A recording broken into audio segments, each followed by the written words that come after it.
Welcome to the ChangeMaker Leader Podcast. We talk leadership, personal brand, visibility, and the inner work that it takes to make it all possible. No fluff, no recycled advice, just honest, high-level conversations that move you forward.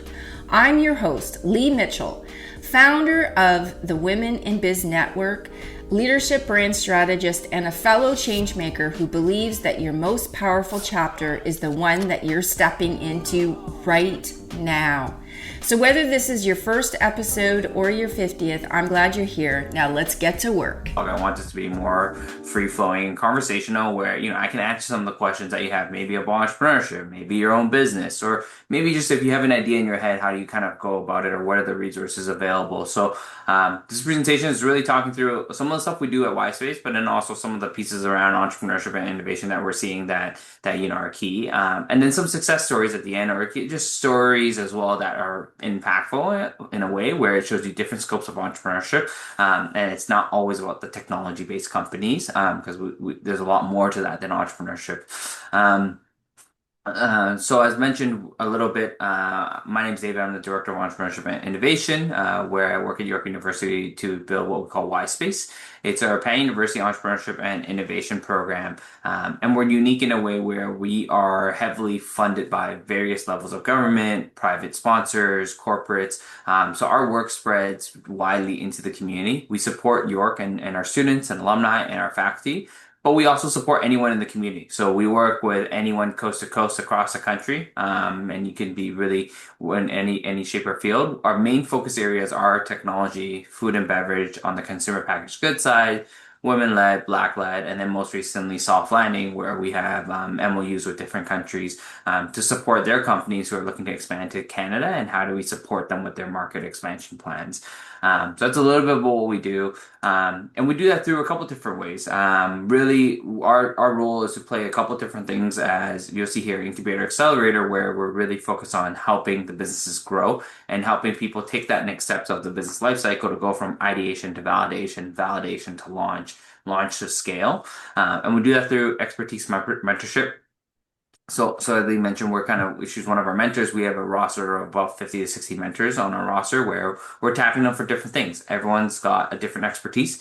So we try to lean into those expertise and assign the mentorship based off what the companies need, what the individual needs are. Everyone's got a different need. So we try to curate that experience as much as we can. We also have a network of resources. So we've gone out and worked to kind of curate a pool of what we say are perks, which is essentially kind of unique discounts and offerings from different folks like Google, AWS, QuickBooks, Owner. So it ranges from anywhere from cloud credits to HR software, invoicing software, to legal and operational setup. And the idea is that when you're starting a business, there's already so much you're trying to figure out. You do not need to scour the internet to understand what are the best resources for you or tools for you. We kind of built that into our perk portal, we say, where you can have access to over 30 to 40 different companies, over $100,000 worth of perks. And this gets you a head start with trusted ecosystem of partners that can support you along those way as well. And then we do educational workshops where we're providing educational toolage to anyone on how to start a business 101 or how to rethink about your business. And I'll talk about one of the sessions later, but we have a pretty active YouTube channel where there's over 100 videos. I think there's like 700 subscribers now. We don't actively promote it, but the idea is that we have these educational workshops we run all the time. We put it on the internet so that folks have access to it from all across the world, and that they can follow up with it, because everyone's got a different learning style, and we believe in making entrepreneurship and education accessible. So by having it online and open and free to the community, a lot of people can use it for their different needs. We've also seen organizations actually use it to build curriculum for themselves, or use it as supplementary pieces of content for certain things. So if there's, if you're like tax 101, I need a quick session, we have a video on that. Legal 101, similar stuff. So that's all available online. And then curated community is really important for us, which is how we kind of really make sure that we have a community of entrepreneurs that are respectful, kind of want to work with one another. And there's different levels to where they are in the life cycle too. So when we typically get an entrepreneur who's a little bit later in their cycle, supporting an earlier stage, they're helping them understand what are some of the errors and mistakes that they went through, so the younger company doesn't go through it. And that type of environment is really important to fostering kind of the next wave of entrepreneurs and helping them kind of get over those hurdles as well. this is just a quick impact on what we've done. If we're like, how long has been YSpace around? What have we done? So we've been around since 2018, and we've supported over 1,400 companies at this point in time. We've helped those companies raise over $160 million, generate over 360 million at this point in time, and create over 1,900 jobs. And then we ourselves, as an organization, as YSpace, we fundraise ourselves to raise over 20 million over the last 8 years to fund a lot of these programs and opportunities as well. So part of the theory is we want to not only teach entrepreneurship and coach them, we want to be entrepreneurs ourselves. So we take a lot of the best practices that we teach into our own team, and make sure we're executing it on our own there too as well. Um, and then this one is kind of the one where I'll spend a little bit more time on, because this gives you a scope. I talked a lot about what we do, how we do it, the impact numbers. This gives you a scope on the 20 plus programs that we have. And to be frank, this doesn't even list all the programs we have. So feel free to go on our website, look through it. But this gives you a very good sense of the difference, the four streams that I've talked about, the different types of programming. So at the very bottom, it's really where these are programming for, I have an idea, or I want to maybe, or I have something I'm starting. I need a little bit more structure around it. Who do I go to? Where do I go? We have idea consultations, which are free 30-minute consults we spend with anyone to really talk through what are your challenges? How do we set you up for the right next steps? And then we have Founders Fundamental, which is a 12-week educational course to start one-on-one, where you have live sessions from instructors that are talking through what do you need to do on the different topics to start your business or grow your business.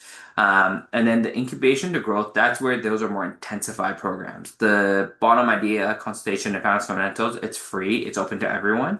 The ones on the incubation and growth is where there's an application process. We screen, we select typically anywhere from 8 to 12 to work with every year. So there's only one or two of these cohorts. And those programs are more specifically designed to be anywhere from 2 to 4 months sprints, where we work with you hands-on and we're coaching you, we're working hand in hand to make sure you're pushing your business along and you grow. So it goes from anywhere from the bottom to the top. So if I take the technology, for example, the idea is that you kind of you get the introduction through the consult and the Founders Fundamental, you work on the business a little bit, you grow into our venture catalyst program, and then from there through all the coaching, you grow into our incubation program, you grow a little bit more, and then you get into our technology accelerator. And it's a step by step. So it's not like you get handed off, you get the continuous support throughout, and kind of looking at the different variations. Our venture catalyst is typically for companies that are more, you're starting to build out your idea, you're starting to build towards an MVP, and now you need to validate the market.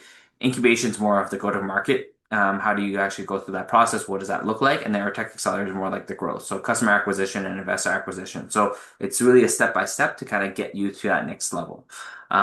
I'll take a minute and pause. I talk through a little bit what we do, where we are before I transition more into entrepreneurship and things like that. But any questions, anything that I typically, this is where I would ask who's heard of YSpace, but I think it's hard in the room. So I'm going to assume most don't. But any questions on this? Anything you're like, I have a business, what about this? Is this the right fit for me? Or anything else that can help clarify in terms of who we are, what we do, or just entrepreneurship as a whole? I'll take a quick scan, just to see. And if not, it's okay. I think we're okay. Okay, I'll move on. And like I said, if you have any questions or anything, just feel free to kind of jump off mute and kind of ask. Definitely want this to be interactive as much as I can. So we'll kind of jump into this one, which is like, some of the key things that we get asked a lot of times when we do consults, when we talk to folks is like, why do you want to be an entrepreneur? The frank reality of it is, 9 out of 10 new startups fail. And I think, so the question of why do you want to be an entrepreneur is really important. And I think a lot of us need to dig through the big why. If you're doing it because of what the media is playing or what other folks are telling you, it becomes really difficult. It's a very long journey and there's a lot. So a lot of times what we see from our entrepreneurs is like they do it because one, they love it. Two, it's something that's really meaningful, impactful for them. So that's a big piece of it. There is a third where it's necessity. For some that we've seen, for other businesses, it's a necessity. Maybe they're a new immigrant. Maybe they just lost their job, so becoming a consultant is the only way to go. So there's different ways to do it, but being an entrepreneur is very difficult. 9 out of 10 fail because of the lack of execution, lack of support, lack of kind of understanding of how to go to market. So programs like ours do help with some of that. We're not the solution by end all be all, but we can help in that journey of lowering that count. But it's really important for an individual or the business themselves to understand why they want to do this and what's the biggest thing. The second piece that we get a lot of is also like, what is the idea really worth? When we do consults with people, I get a lot of questions around like, how do I know my idea is safe with you? Will you sign an NDA? And I always go with no, I would not sign an NDA because the reality of it, and this is just the truth is whatever idea you have, I've probably heard it before. I've probably seen it before. That's how most things are. It's the ideas that we have has probably existed in some part of the world. Maybe not in the part of the world that we are, but it might exist in another country. It might exist in some different parts, and someone's tried it before. But it comes down to execution, and it's how well was it executed. And a lot of times we don't hear about some of the innovations or ideas because it wasn't executed properly or was the wrong timing to bring it to market.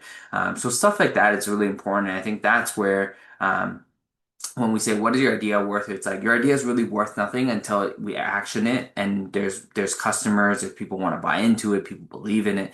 So we really got to focus on the executional part. But if you're like, when I talk about ideas, how do I make sure it's protected? Because it's something that's passionate to me.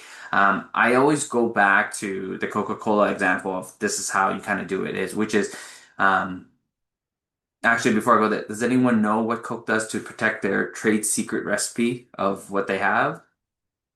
Anyone want to give a shot? So, what they do is they essentially have their supply chain. So, Coke has different suppliers that they have for the products, say give or take nine. They will exclusively source from nine different suppliers or five different suppliers for those nine ingredients. Then they will get them to sign agreements where they will not discuss essentially what is being done. They will source that and they will split it and then they will do it in-house. So what they've effectively done is broken down the value chain a little bit where they're like, you're gonna know this side of my business, you're gonna know this side of my business, and you're gonna know this side of my business. But the three of you will never talk, and you're gonna send everything to me, so I do the final production. And that's kind of the same idea when you're like shopping your idea around, right? You can shop around different components of your idea, but know what's special about your idea and what's unique and keep that close to heart, right? Keep that close to heart and keep that the only people that you trust to have that conversation with. But when you're trying to go on and doing interviews or having discussions about it, float different concepts and ideas that you want to have, but make sure it's vague enough and open enough and different circles enough that they can't piece it all together. Because at the end of the day, as the founder or the person with the idea, you're the only one that has the vision and everything to know what you want it to be. But you still need to validate, and to do that, you just need to break it up a little bit and have different pieces. The last one is kind of do you have the right team, which is kind of that diagram of the hipster, hustler, hacker. Has anyone seen that before? Curious? Yes, no, maybe. See a few folks staring. So it's kind of this idea that you need three components. You need a hacker who's the guys and girls who's going to build it. So your coder or your engineer or whatever it is, who's going to build the product for you. You need a hustler who's basically your salesperson who's actually going to go out and sell and kind of get it done and kind of make sure that people want it, people want to buy it. And your history is kind of like more of your project manager who's actually making sure things are getting done on a day-to-day, you're operational. You kind of need that perfect blend. And sometimes, even though it's three, it doesn't necessarily need to be three people. It could be two people, it could be one person, but they need these three skill sets to make it work. And if it's not the founders, you need the right supporting team of C-suites or just operators. You just need the right balance of these three attributes to be able to make a team function and work well. So that's something you always want to think about and you always want to kind of keep in mind, which is really important as well. And then when you're kind of going through it, I think one of the things that we always talk about is like, when you're building something, you always want to start with the problem, and the problem is kind of the biggest thing. And you want to think about what it is a little bit. So an iceberg is always a good example of what it is, because I think what we always talk about is, when we think about a problem, we only know what we know. If I take any example of a problem that we think we have that we experience in our daily lives, we only know that problem from our perspectives and what we see and hear. We don't really know the problem at a deep level where it's a perspective of the world and everyone else around us. And that's really dangerous because that means we effectively, like an iceberg, only know 10% of what that problem is. There's 90% of the problem that we're not digging into. And typically, that 90% of the problem is where the big solutions come in, right? It's really the digging of the problem and becoming that topic expert to know every single nuance detail that gets you into the big solution. Because if it was everything we saw within the 10%, to be frank, everyone would be doing it. It's not unique enough. It's not special enough. Everyone would be solving that. But that 90% below, and the more deeper you get, and the more you start to understand the problem at a deeper level, that's where it becomes a really big solution. So I think it's important for us to really start making sure that we're having those discussions, going out, understanding what the problems are, and not just kind of stopping at what do we know. We got to get perspectives. We got to go and talk to people. We got to make sure that there's a lot of different ideas out there, and that we're understanding all the different things that are going on when we're kind of talking through that. And really, kind of entrepreneurship is kind of like this. I think, like most paths, I would say even career paths, it's a bit of all over the place. But then you eventually find clarity and focus. But the journey to get there is a little bit crazy. When I talk about the big problem, like really at your research, you kind of see the swigglies going all over the place because really you're trying to figure it out. And as you figure out, you're going to be pulled in five, six different directions from who your customers are, potential investors, clients, partners, whatever it is. They're all going to tell you different things. It's your job as a founder to start weaving and navigating through all that noise and be like, okay, let me figure out what the clarity is. Where do I need to go? And as you get towards prototyping, it's got more clear. But one thing that, we're seeing more and more now is you might go to concept and prototype and you might be wrong. Then you're going back to research. So that research and prototype phase is really a continuous cycle too, because you can bounce back and forth quite a bit until you get clarity. And it'll take a long time. And that's where I think the right support system is really important, and having the right toolage is really important because it's going to be a long journey and sometimes a very discouraging journey because it may seem like everything you're doing is wrong. But that's where the right support systems, the right people can help kind of navigate a little bit, kind of help you kind of avoid some of those mistakes and speed up that process a little bit. I don't think any of our jobs is to tell you what you should and shouldn't do. It's more like, have you thought about this? And poke holes where it helps create a little bit more clarity and a faster journey for you. And hopefully that's kind of what we can do. Um, so that's kind of what we want to do there. Any quick questions, thoughts on that before I kind of move on?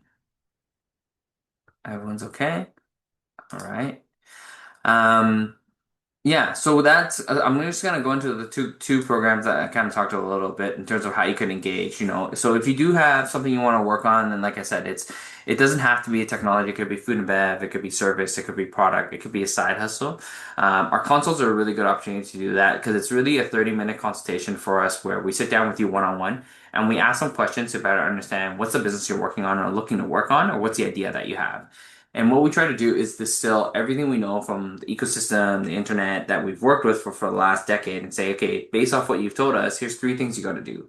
Here's three things you should look at. And it's really to set up a roadmap for you so that you can action on some of those things and start discovering whether this is something you want to pursue or not, or if it's something that you want to grow or not. So that's kind of the process that we kind of go through with this. It's really just going through, okay, what can we do to support that, and what does that look like?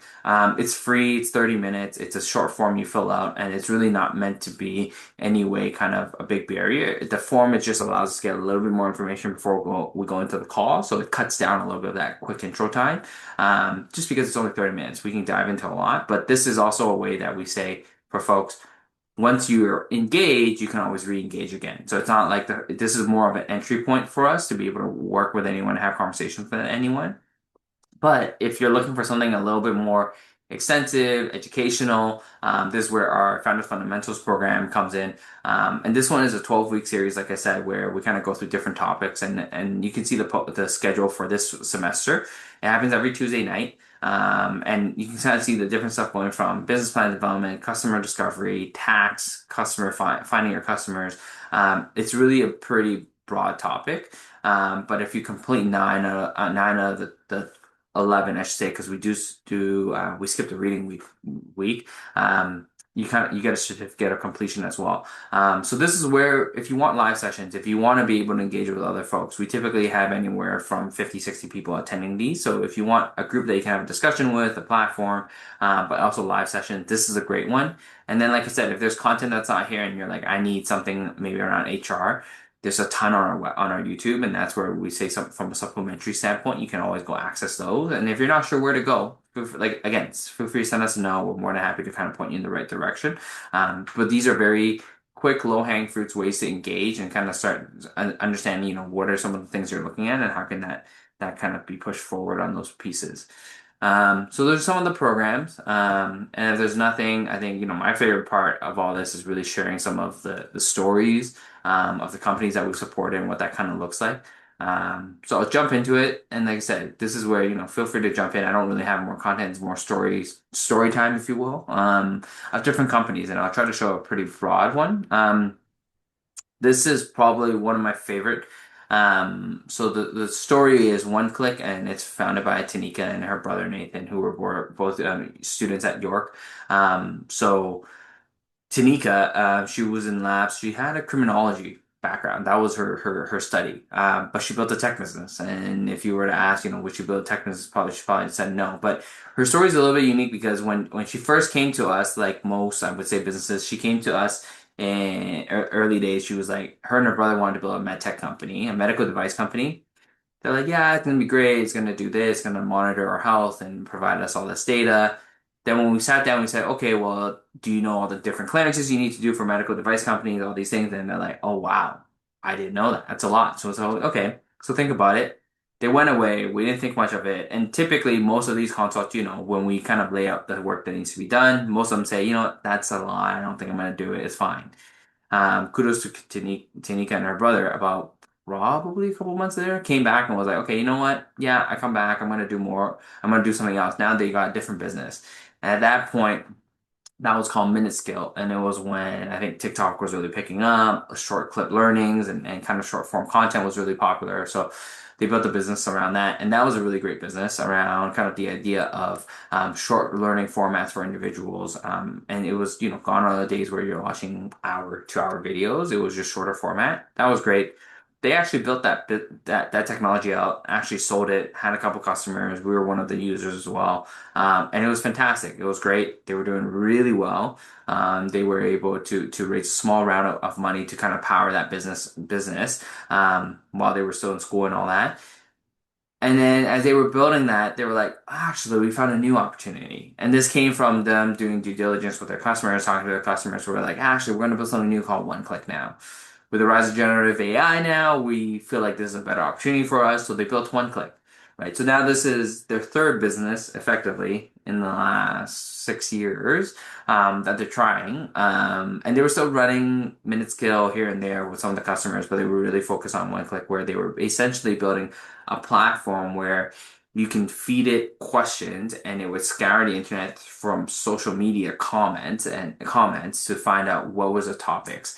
So I think a lot of the market research tools we have goes through articles, goes through things like that of nature. But no at the time, and I don't know about now, but no one at the time was really scouring for comments and likes and stuff like that, which is the most genuine kind of market research you can get when you see posts and things like that through Reddit, Twitter, TikTok, Instagram of like different comments.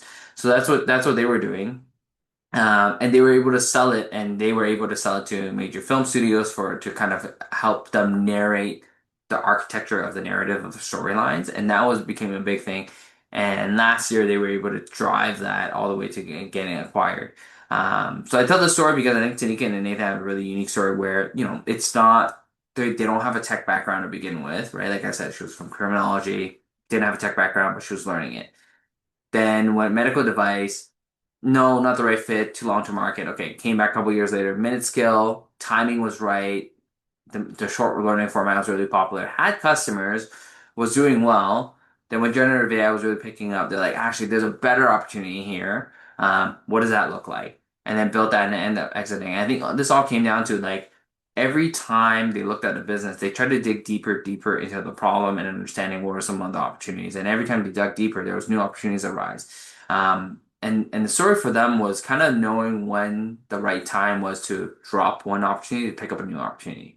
Because they could have very easily continued with Miniscale with the customer base they had, with the technology that they had, and kept going. But they saw a better opportunity with one click, and they made a conscious decision to shut one down and start the other. And the timing of that is really important, and that's where there was a lot of long conversations around, what does that process look like? How does it work? When is the right timing? And to be frank, sometimes you just don't know, but you got to take the risk. And they took a risk, but the risk paid off, and they were able to kind of get their company acquired in a short amount of time. But this is a great example of, just two individuals who didn't necessarily need a tech background, but was able to build a business, was able to pivot, learn, and kind of go through it.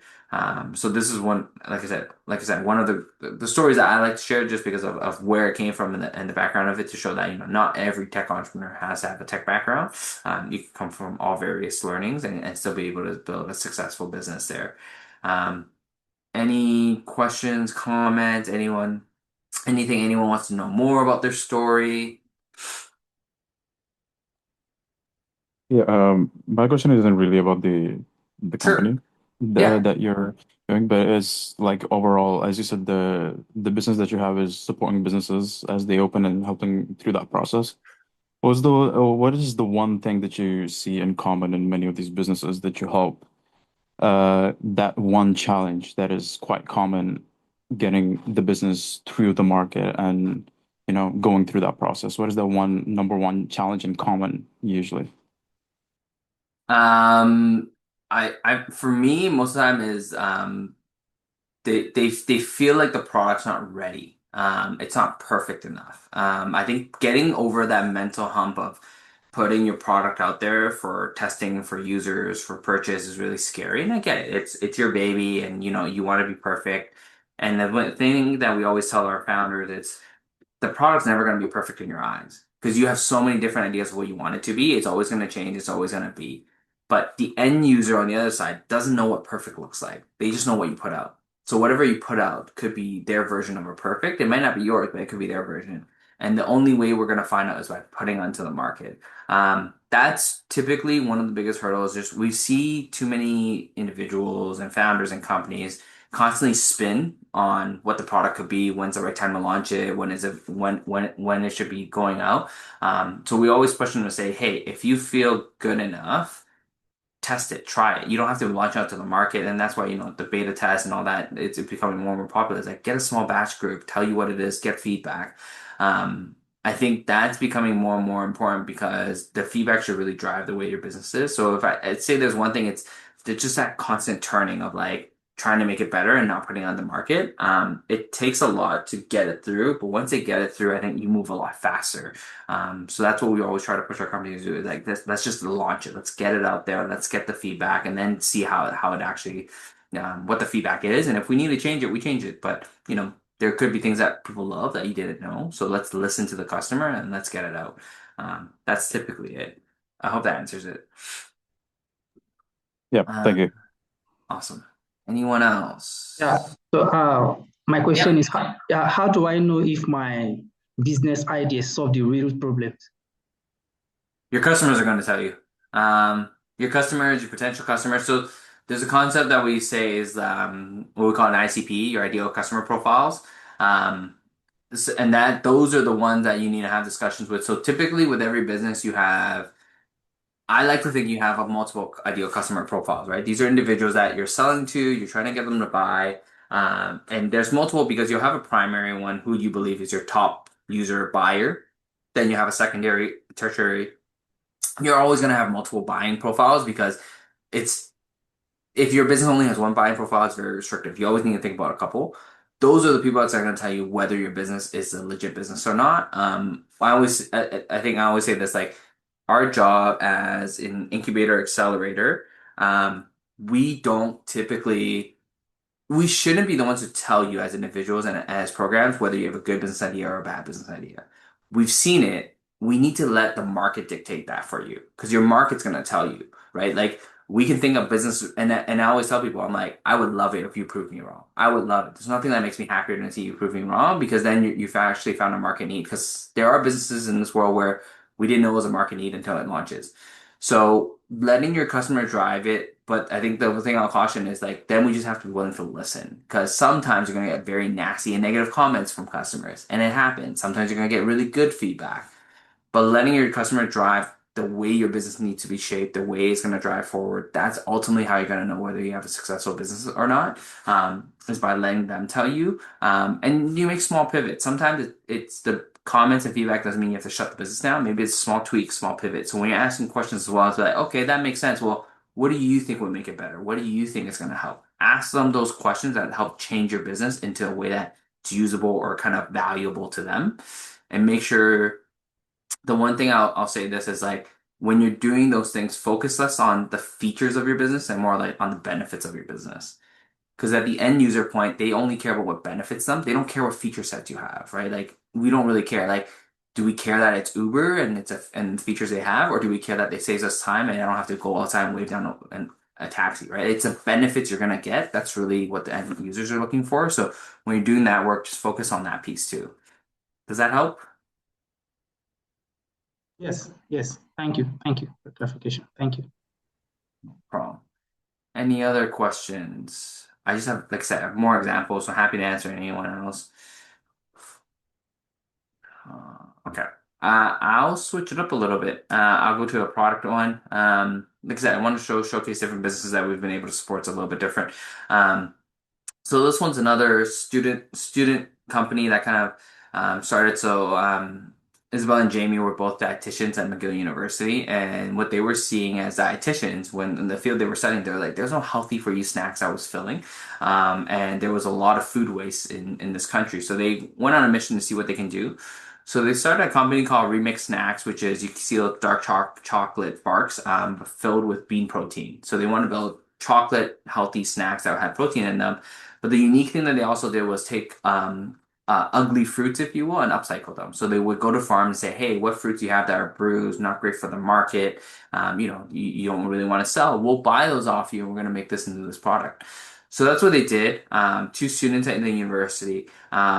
And they were building and building and building it. And this is a little different than all the other tech you have, right? Because this is not only about building a technology platform, putting it out there. The process of starting a CPG business is significantly different. You have to do shelf life testing. You have to make sure it's food safe. You have to go through variations of testing. Then you have packaging needs you got to do and requirements you got to do. The nutrition table. Then you got to work with retailers to get on the shelves. You could sell it direct to consumer as well, but then you got to figure out the shipping. It's not like tech. Tech is like software, buy, install on your computer, great, you're good to go. So logistically, it was a much heavier business, but it also meant that cash flow wise, a much heavier business because now you have much more inventory controls that you have to figure out. You have much more partners you got to onboard. It's a much more complex business in the CPG world, but they were able to figure it out, and we were happy to be a part of their growth. So they came to us when they were about in 15, 20 stores. By the end of the program, they went through two different programs with us, our accelerator and then our investment program. By the end, they were able to grow to over 500 retailers across Canada, started a new product line that was actually like it's called Bean Puffs. So they were basically like puffed beans. That was, think Cheetos, but with bean protein. That's kind of the way to describe it. So healthy for you kind of Cheetos in a way, the Cheetos Crunchies at least. And then they eventually sold last year to their manufacturer, the business as well, and they were able to exit. So this is another good example of individuals who, this one's a little bit different because they were dietitians to start. This is the field they're in. This is what they studied. They noticed some of the health trends that was going on. So they built a business around what they knew. In one click, they built a business around what their interests are. It wasn't what they were studying, it wasn't what they knew, it was what their interests are. This one is very specifically around what their interests, what they knew, which is around dietary needs, what people need in their system for healthy living. And a very different business, like I said, for CPG. So, but they went through the similar approach, which was understanding the problem, having discussions with your potential customers, going deep dives into it, building the right support system around you. So like I said, they went through two different programs with us, had a bunch of mentors along the way. But still very strong business that was able to figure it out. And I think they sold within 5 years of their business. So a very strong company and very good one as well.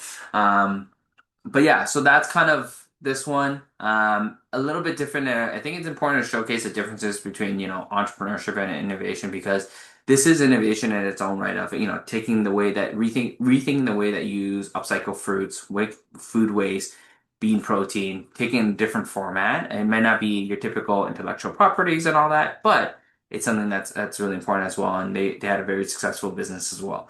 So, and it comes in very, very, very many different forms. I think the wins we typically always see in media are technology based. So we always like to highlight some of the wins that are non-technology based, because a good example is like agri-food and food services is probably our top. I think it's top five in Canada's GDP. It's one of our biggest, strongest sectors that we have, but we don't talk about it enough. So this was really important. But yeah, this is a great example of a very strong business that's non-tech on the consumer packaged goods side. And happy to share more about specifically how consumer packaged goods businesses are, because it is different, if there's any questions. But I'll pause a little bit here in case anyone has other questions or wants to know about either Jamie and Isabel's story or Tanika's story as well. And if not, I got a couple more stories I can go through as well.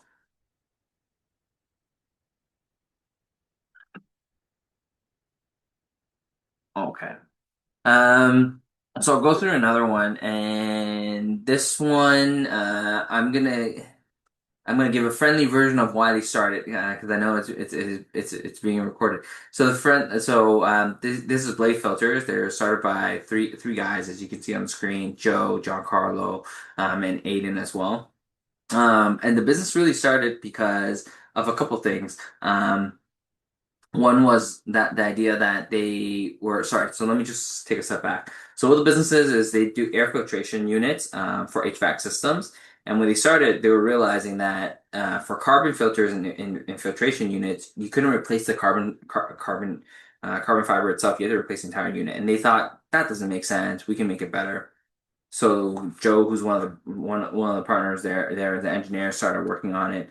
But it all really started also. So the first industry they were in was also the marijuana industry, just because it's older and everything. So their system where they were clean the air, it's the way they started is a hilarious story, which we can share for another day. But part of it was like when they were growing in that space, it made a ton of sense. But as they were listening to their customers and what they need to do, and kind of as they were getting into grow ops and stuff like that, they were listening, and there was more opportunities. They were one of those businesses that had a really good growth curve until the pandemic hit. And then when the pandemic hit, they could have continued doing what they did and just continue in the marijuana space and the grow ops. But then they were looking at it like, well, our technology cleans air. COVID's happening. We need clean air. What can we do? And they very quickly, within a matter of weeks, days, said, you know what, we'll build a standalone unit that goes into office buildings and cleans the air for your air circulation, because we can't go into every single HVAC system across buildings and replace them, but we can do standalone units. So they quickly pivoted to that, shipped it out, built it, got it out, and they were able to get into different school boards. There were different school boards, corporate buildings downtown, and they were able to grow the business. So now they had two lines of business, which was also like the grow-ops, but then also the individuals standalone air filter units, and that was really great. Then when all that happened, they kept growing through different spaces, and now they're kind of pivoting into another space. They're a unique story in a sense, because this whole time as they're growing the business, and I think you can see at the bottom, they're actually, I think they're close to $50 million a year in revenue now. They started this as second and third year students. They prolonged their education because the business was growing so fast. They still finished, but they prolonged because it was growing so fast they needed to be full time on it. And they had the ability to work in the business full time, which was great. But they were growing so fast that they couldn't keep up with demand, and it really took them a long time to figure out, how they want to do it, what they wanted to do, and how the business. But the credit to the three guys is they were always listening to what the industry trends were, what the customers were asking of them, and continue to pivot as they need to. Similar to the other two stories, which was understanding their business is an air filtration unit. That's what they do as a business. Okay. But it didn't define the sectors they were going to go into, how they were going to do it, right? The first one was in the grow ops, they were HVAC, they were basically going to HVAC filter units. Great. The second business was standalone units. Now, the last one is just they actually have the filters and they just replace them. So now it's a very easy changeable system for corporates. So they continuously evolve the business, but based off what their customers were telling them and what they were looking for from them and the industry trends that they were seeing, right?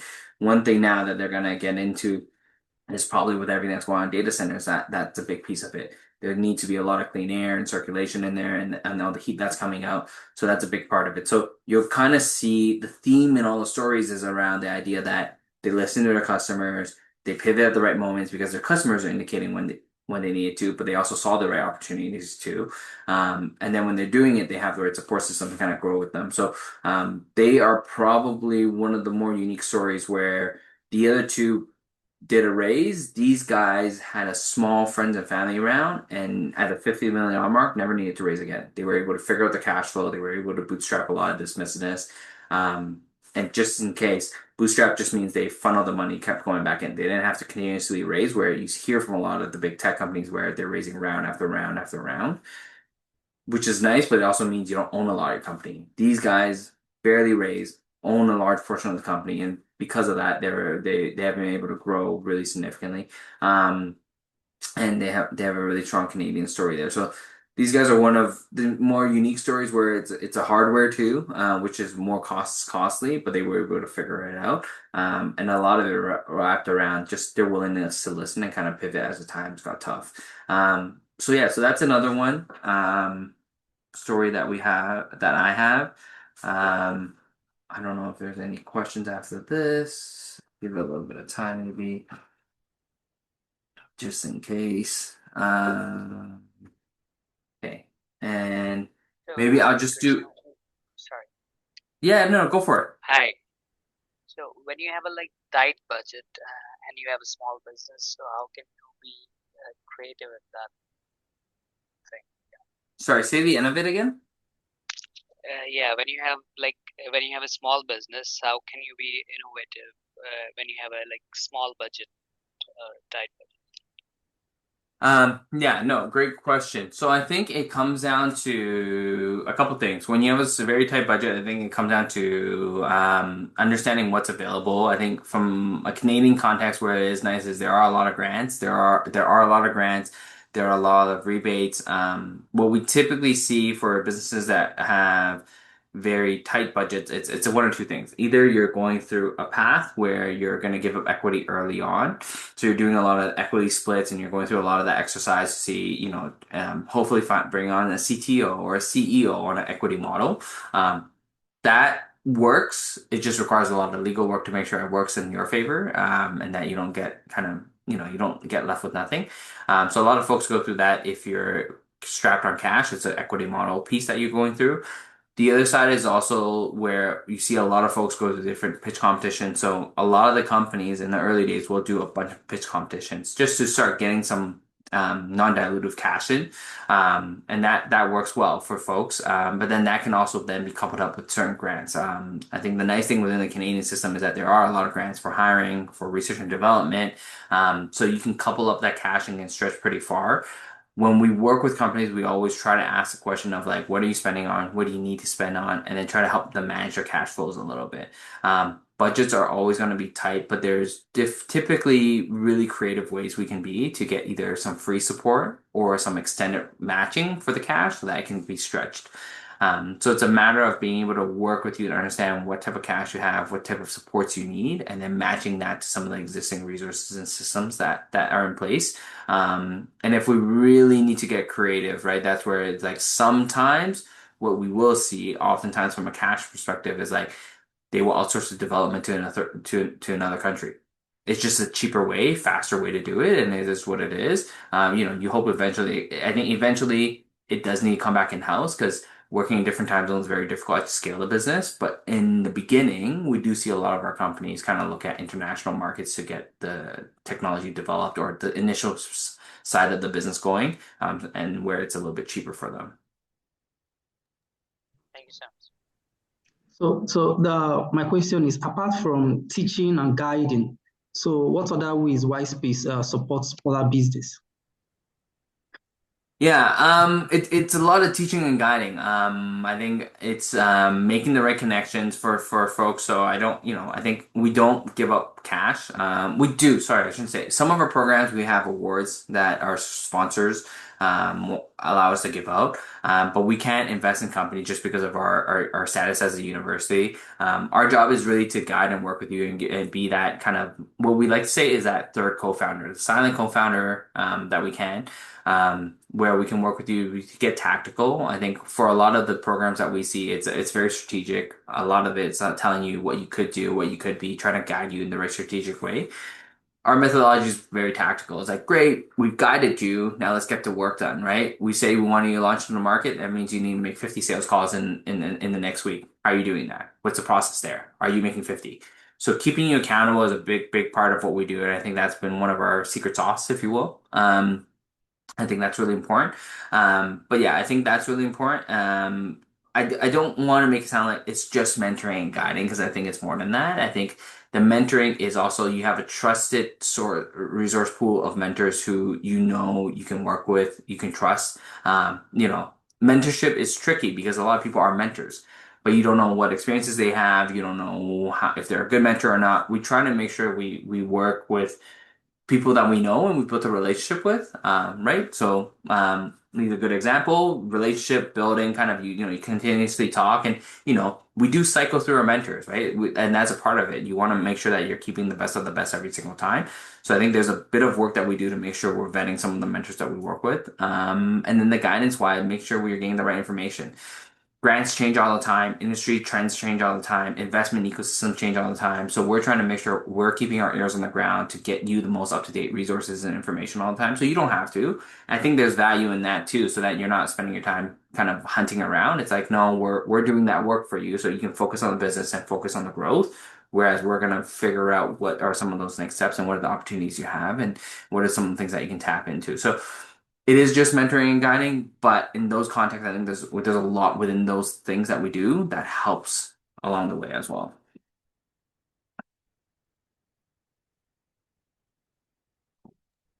Thank you. It's okay. Thank you. No problem. Anyone else? Okay. Lee, maybe I'll do one more, and then I know we're coming short on time. Sounds great. The last one I'll do is Miro Technologies, which is another one of our companies on the technology side. And this one is interesting because it came from the idea where not Nathan, his co-founder, was working in Oxford, and what they were seeing was that when you go into washrooms and stuff like that, it's still a piece of paper on the back of the door. That's how you know if they changed the toilet paper, cleaned it, and all that. But what they were noticing when they were doing that work was that when cleaners go in, because in their mind, the system is change all the supplies, write it down, and that's my job. They're not checking for, is the paper toilet roll 50% still full? Is the soap still full? They're just refilling and throwing it out. So there was a lot of waste that was created. So what they effectively did was create a device that would kind of monitor the usage and be able to tell cleaners when they need it to be changed and have a platform for dashboards. And this was great because it created a lot of savings. And they weren't adding new pieces of tech. It was a retrofit, so they could add the devices into the toilet paper holder or the soap dispenser directly and be able to tell you. The property manager could set when it gets to 20%, notify the cleaners, and the cleaners get a text when they change it. You automatically know in the system because now the technology and the sensor kind of indicates it. So when they built this out, it was a very simple solution, to be honest. But it's one of those, I think it's a good example of unless you know the problem, I don't think, and you know it really well and you think about it really hard, you don't really know. All of us goes to different complexes and use the bathroom all the time. I don't know how many of us are actually thinking about when was the toilet paper replaced? When was the soap replaced? Is there waste here? We're probably not. We're just, doing what we need to do and getting out. So for them, they spend a lot of time figuring out the problem, going deep dives into it, building the technology. And what that effectively got them was they were able to deploy this into over 150 buildings. They were able to kind of create, I think, up to 20 or 30% cost savings for property managers. And they rolled out really quickly, and now they're looking at international markets. But this is a great example of two individuals who are working professionals who, it's what could be seen as a small problem or not too crazy or needed something innovative, but they just took a very simple solution of a technology and applied to industry that took a lot of deep expertise domain. Because reality of it, these sensors exist. It's not hard to make. They exist. The problem always there. It's just no one put the two and two together and looked at it in the way that they were looking at it. And when they did, they were able to grow the business significantly. So this is a great example of a business that is quite simple, to be frank, but it took execution. Because if you tell someone, my idea is to put sensors in bathrooms to monitor supplies, doesn't sound too creative, right? But once you execute and you have the vision of what Nathan, and his partner had, then you can scale it. And they're a great example of execution ends up winning the day because the idea has been there and other people have tried it, but they were able to execute and get companies on board, get sales across, and grow it, and that's more important than anything else. So there's another example of just a tech company that was simple, but very good execution that was able to grow really significantly. So hopefully, I was able to share a couple of different examples of businesses where student-led scale, how they were able to tackle the problems from tech to CPG to very simple solutions to more complex ones. But I think the idea here and the message here is, entrepreneurship really comes in different ways and it comes in different formats. A support system is important. Listening to your customers is important. And we're always happy to help if there's anything that can be done in terms of your business. So if we can help, please let us know. We're more than happy to. That's what we're here for. But really, this is really, entrepreneurship is fun and there's life skills that we always say you can be applied not only to your business side, but it can be applied to day to day. So hopefully that was helpful. Hopefully it gave you a little bit of insight into what we kind of do and some of the stories that we have. But yeah, happy to always do follow-ons. And if you have a business of your own that you want to chat about, please feel free to reach out to our team as well. Well, thank you so much, David. This has been really eye-opening, and it's a great opportunity for the students to not only help them to prepare for their final project that they're going to be creating a new line of business for an existing company, or creating efficiencies or an operational plan to using technology to make the business more profitable or efficient. So I think some of what you shared are some great examples of existing pivots and different things, and also a variety of different ages and stages of the examples, from a side hustle through to like major companies that were able to grow through the support of YSpace. So really appreciate all of your insights and the mentorship that you provide to our students, as well as anyone that comes through the YSpace. And it's not just York University students. Obviously, it's available to anyone. And yeah, we just really appreciate your expertise. So we'll share the deck, and there is a link to set up a consult. Are all the consults with you, or do you have a variety? Do they get sent to a variety of different business leaders at YSpace? How does that work? Yeah, the consults are typically done with various members of our team. So depending on what the business is, we have members that are more expertise around the service side, food and bev side, tech. So it depends. I'll take some if I'm starting an initial conversation, but usually I'll go to our kind of team who leads that programming stream, depending on what the business is. Okay, great. Any last questions before we sign off? Yeah, I did have one. Great. Okay, hi David. First of all, thank you for doing this. That was really appreciated for all of us. And my question is that it's not really a question, it's more like a scenario. It's like if somebody were to come to you like at Y Studio and they had like this, idea, whatever, for a project or something, like but you were not really into it for whatever reason. How would you like turn them down, like in a professional way? Ooh, I like that question. Yeah. I go with this. I would ask a lot of questions. Because I think for me it's if it's an initial one, if it's an initial consult, I kind of always go with the perspective of like, what don't I know? Like I'm trying to think through my head, like what am I missing here, or what don't I know? Like what am I missing? Because for Mm. someone to be that passionate and show that much drive, and if they're not passionate, like that would be pretty blunt. But if they're like passionate, like I believe in this, I know that I'm trying to figure out in my head, I'm like, what am I missing that I don't know? And that's where the perspective is important. So I tend to ask a lot of questions, and I'm blunt with them. I'm like, hey, I'm going to ask you a ton of questions just because I don't know. It's not a space I know. I'm not familiar with it. You know more clearly. Just tell me, right? And if it gets too much, let me know. So I'll ask a ton of questions, and then at the end, typically, I'll go, you know what, like if I still don't think it's the best, I'll kind of, this is usually what I say, right? And this is what I say, like, I'm not the person to tell you whether this is right or wrong. Here's my perspective, which is X, Y, Z, and some challenges that I see with it, but I want you to go out and figure it out. Here's something I would ask you to do, right? Do the ICP exercise, find 30 people within each ICP, collect that data, and I would love to hear back from you whether it's you were right or you were wrong. And if you were wrong, let's talk about what are the pivots. What can we do? So now then we're giving, so now I'm trying to drive the conversation to more be like, I'm trying to learn because I want to connect with you. I want to learn. I don't want to say I'm right or wrong because I don't know everything. And that breaks down the wall a little bit of like, you're wrong, I'm right. It's more like, let's learn together. Then the second piece is like, here's my perspective, which I think is valuable, but it's not the only perspective. Go find more. Find more.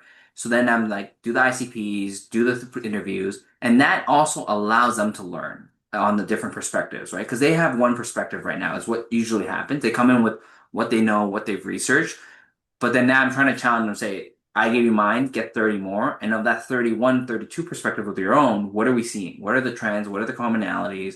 And then I always invite them to come back, right? I'm like I said, like I am the happiest thing I can have is for you to tell me I'm wrong.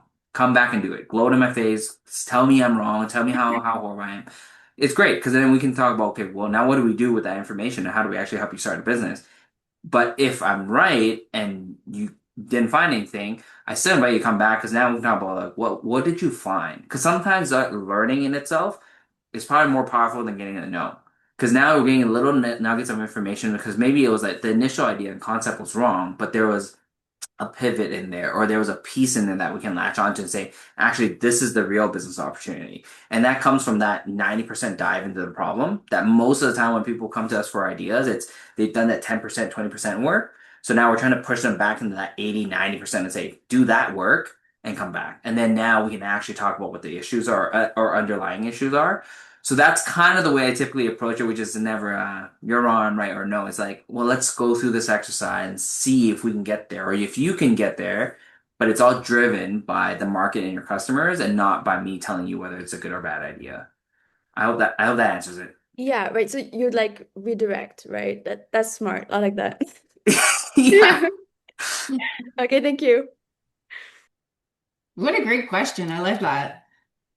I think that was the first time someone asked me that. Yeah, yeah. I really find that to be something that probably comes up a lot, and I'm just curious. It just sort of it got me curious about how many people do you meet with, or your other business advisors meet with that end up helping the founder to maybe pivot because maybe the original idea wasn't meaty enough to sustain the long term. Do you have a lot of pivots, or do you have people that just completely give up? I would say more give up in the consult because they're Yeah. just so early. I think most of the time they're coming to us thinking it's easy, and I Mm. always say I blame the media for making entrepreneurship and starting a business look really easy because it's not. Hmm. So when they come and we're like, well, there's XYZ, there's this you gotta do, this what you gotta think about, and they're like overwhelmed. They're like, well, I thought it was just ABC. It's like, no, no, no, no. There's like all these things. Yeah. Some get overwhelmed and it's okay, and we tell them like, look, if it's a lot and come back. But I would say that's where in when you're in an idea, that's where we see a lot of folks just give up on it because they didn't realize how much there was because they've been told it's like start a business, anyone can do it. Yeah, anyone can, but it takes a lot of work.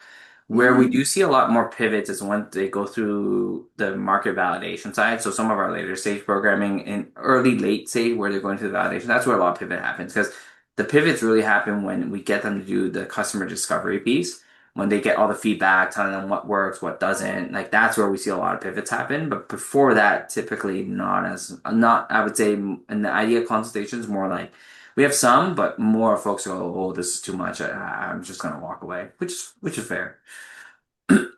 Yeah, I'm so glad that we're ending on that note. I was recently featured in a book called The Unsure Entrepreneur, and it's by my mentor, Roger Pierce. And he has been working on a podcast for the last couple of years, interviewing entrepreneurs on what it's really like to be in business because like you said, there is a lot of glamorizing it.